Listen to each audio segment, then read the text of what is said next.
Hello and welcome to another episode of the UCLA Bruins Insider Podcast. As always, I'm your host, Connor Moreno, lead writer for UCLA Bruins on SI. And today we're going to go ahead and get to our number 2 most important game of UCLA season. Last episode we talked about number 3, which was against number 20 ranked Indiana, kind of later in the season. We kind of chose that one because not only was it a ranked opponent, but given UCLA's schedule leading up to that game, UCLA could be, 6-1, 5-2 going into that game, and therefore would have a lot to prove going into that game.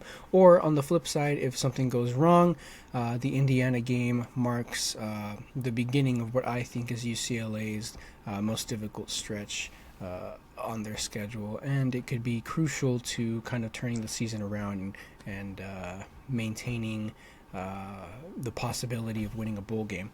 Now, for this number 2 game, I think it's pretty obvious why it is the number 2 ranked. Some people might think it's number 1. I don't really necessarily think so. I think that there is one more important game of this season before this game. But number 2 is going to be their Week 14 game against USC. Rivalry game. It's the game to close out the season. Obviously, a rivalry game is going to be of utmost importance for every single team in college football, and that is no different for UCLA. Now, this matchup really doesn't have much explanation. A rivalry this big is always going to be one of the most important games of the season just because it affects many factors, including,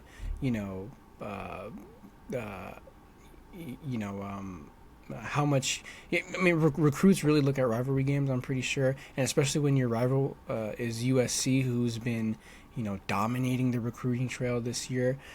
This game could really mean a lot in the future, and aside from the many factors, this game itself could be what caps off a turnaround season for UCLA. If UCLA is the team we expect them to be this year, given all the hype around training camp, Nico Iamaleava, it's not too far-fetched to think that by this time in the season when they play against USC, the Bruins can upset the Trojans. On the other hand, if UCLA is the team that many national pundits feel they are, kind of underrating them, this game could be the difference in making a bowl game or not. It's pretty much the same as the last few ratings, where I believe that, depending on how UCLA starts the season, this game against USC could either be the difference between, getting your 7th or 8th win of the year or getting your 6th win of the year and trying to get into that bowl game. Now, we've looked through the schedule. I have already talked about this plenty, where I do believe that UCLA can reach their 6th win by their 7th game. I do think that's very possible. But if a few things break the wrong way, if they lose to Utah to open up the season, if for some reason they lose to Northwestern to open up Big Ten conference play, if they drop one of these games to Michigan State, Maryland, Nebraska, each of which are considered to be toss-up games for UCLA, then come the end of the season against USC, you're probably vying for your 6th win of the year, which obviously I think a bowl game would mean success in Deshaun Foster's 2nd year. But I feel like UCLA is capable of going beyond just 6 wins. I feel like they're capable of 7 or 8 wins. Now, if we look at the schedule, let me pull up the schedule real quick. If we look at the schedule, I do believe that UCLA has a good chance at already being at 7 wins by the time they come and play USC. By the way, it's in the Coliseum, so it is technically an away game. Well, it is an away game. I don't know why I said technically, but Utah, I think that's a win. UNLV, a win. New Mexico, a win. Northwestern, a win. That's a 4-0 start. We've talked about it for the last 2 weeks. I do believe that UCLA can start 4-0. Penn State the next week, a loss, 4-1. And then the next 2 weeks, Michigan State, Maryland. I think those are wins. That's 6-1. Indiana, I'll give the edge to the Hoosiers right there. That is 6-2. Nebraska, toss-up game. could be UCLA. So that's either what 6-3 or 7-2. Ohio State, that's a loss. Washington, another toss-up game. That could either be their 7th or 8th win, depending on the Nebraska and Washington games. So depending on the Nebraska-Washington games, by the time you're going into Week 14 against the Trojans, UCLA, looks like they could be at 6 or 7 wins, or 7 or 8 wins.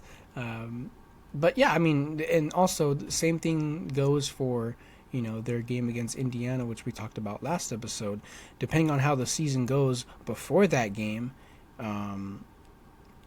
building momentum as a team, building your identity, depending on how all that goes, UCLA could be a more complete team than we think they are right now, and an upset against the Trojans wouldn't be, too far-fetched. So, that's kind of how I thought about it. Of course, with every matchup, we kind of read what a national pundit is saying about, the team that UCLA is playing.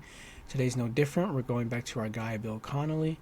Here's what he had to say about the Trojans going into the season. Quote, "When you've gone just 15-13 in your last 28 games at USC, as Riley has since an 11-1 start, your name is going to automatically show up on hot seat lists. That's just the way it works. But damned if Riley isn't building his team like a guy with the best job security in the world. His Trojans win total has fallen for 2 straight years, but he signed only 16 transfers, an average number in 2025, and less than half of them are seniors. He elected to stick with junior Jaden Mayava at quarterback after 4 solid but unspectacular starts, and despite losing quite a bit of depth from his first semi-competent defense in 4 years, only 10 of 13 players with 300-plus snaps return. He definitely didn't overdo it with portal guys. Riley reportedly has a pretty prohibitive buyout at the moment, and he's acting like it. Though his team does have a handful of pretty good seniors, linebacker Eric Gentry, and incoming transfers in running back Eli Sanders from New Mexico, cornerback DJ Harvey from San Jose State, and safety Bishop Fitzgerald from NC State. Most of his team's best players are guys who will still have eligibility left in 2026. When members of what is currently a spectacular recruiting class come to town, steel yourself for some serious USC hype this time next year, I guess. Danton Lynn did a nice job in his first season as defensive coordinator. The Trojans improved from 105th to 48th in defensive SP+, thanks mostly to big play prevention and outstanding third down defense. Safety Kamari Ramsey is the only returning starter in the secondary, but he's great, and Harvey and Fitzgerald should help. Gentry is a good playmaker at linebacker, and the addition of 330-pounder Keyshawn Silver from Kentucky and 350-pounder Jamal Jarrett from Georgia up front should certainly provide some immovability. I don't expect an elite defense, but further improvement is likely. On offense, Mayava is a decent scrambler. Sanders and JUCO transfer Wayman Jordan are exciting and explosive additions, and slot receiver Makai Lemon averaged a whopping 3.0 yards per route, second in the conference. The line is more experienced, especially with the additions of senior transfers John Ray Reed from Syracuse and DJ Wingfield from Purdue. By the way, this is out quote, DJ Wingfield was denied his preliminary injunction, so he's not going to be playing for the Trojans. Huge loss for them. But I'm not sure about the upside there. Regardless, Riley should have enough to field another top 20 offense, develop further, win another 7 or 8 games, and buy time for the cavalry to arrive in 2026. So USC's not, projected to be as good as they have in recent years. Maybe in the future there's a little more upside, but that's why I do think that if UCLA can build a winning identity throughout this season, then they're going to have a good chance at closing out the season with a win against the Trojans. So that's all we have for the number 2 most important game of UCLA season this year. Tomorrow we're coming back with number 1, as we are just a few days from that number 1 matchup. So there's a little hint for you for number 1. Thank you for watching. Thank you for listening to the UCLA Bruins Insider Podcast. We'll see you tomorrow.